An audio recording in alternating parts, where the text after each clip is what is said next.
हरे कृष्णा। ओम नमः शिवाय। विष्णु भगवान की जय। साल 2026 में बरुथनी एकादशी कब है?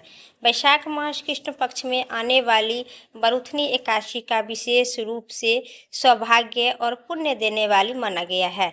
इस व्रत को करने से व्यक्ति की कुरुक्षेत्र में सूर्य ग्रहण के समान स्वर्ण दान करने के समान पुण्य प्राप्ति होती है।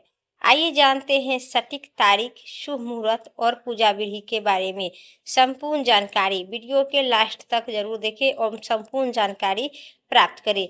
साल 2026 में वैशाख मास कृष्ण पक्ष की एकादशी का व्रत 13 अप्रैल 2026 को सोमवार को रखा जाएगा और 14 अप्रैल को पारण होगा, जो मंगलवार है।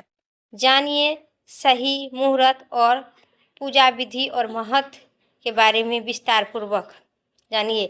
वैशाख कृष्ण पक्ष की बरुथनी एकादशी तिथि 13 अप्रैल 2026 सोमवार को रात्रि 1:17 से शुरू होगी और 14 अप्रैल 2026 को रात्रि 1:08 पर समाप्ति होगी। उदय तिथि के आधार पर बरुथनी एकादशी व्रत 13 अप्रैल 2026 को रखा जाएगा। दिन सोमवार है। पारण का समय 14 अप्रैल 2026 को सुबह 6:54 से 8:31 तक किया जाएगा।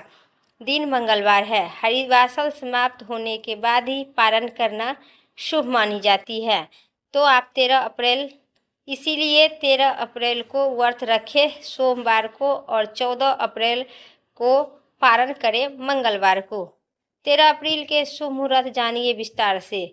सूर्य उदय सुबह 5:58 से, ब्रह्मा मुहूर्त सुबह 4:28 से 5:13 तक, अभिजीत मुहूर्त सुबह 11:56 से दोपहर 12:47 तक है।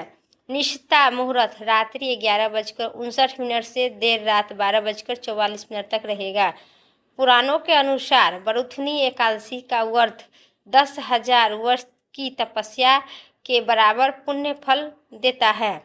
इस व्रत से समस्त पाप नष्ट हो जाते हैं और कुरुक्षेत्र में सूर्य ग्रहण के समान स्वर्ण दान करने जितना पुण्य प्राप्त होती है, उतना ही जो स्त्री सुख दुखी साधवा होकर यह व्रत करती है उसे सौभाग्य की प्राप्ति होती है और संतान सुख की भी प्राप्ति होती है।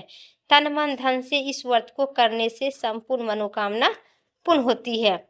आइए जानते हैं एकादशी के पूजा स्थान पर क्या करें। एकादशी के दिन 13 अप्रैल 2026 को एकादशी की पूजा स्थान पर भगवान विष्णु की प्रतिमा स्थापित करें। घी का दीपक प्रज्वलित करें। श्री हरि को पीले फूल, मौसमी फल और तुलसी दल और विशेष भोग अर्पित करें। एकादशी के दिन पीपल और तुलसी के भी पूजा विशेष रूप से करें।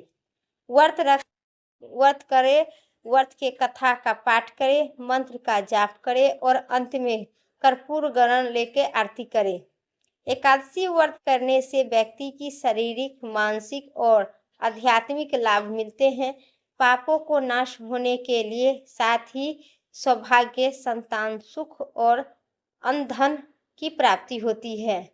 व्रत के दौरान क्रोध, अहिंसा और हिंसा से बचे। किसी को निंदा, चुगली और कोई भी तरह के ये नहीं करे, नहीं तो आपको नरकगामी हो सकते हैं। तो ये सब बात पर ध्यान है, ना किसी से कुछ कहे दुर्वचन और ना सुने।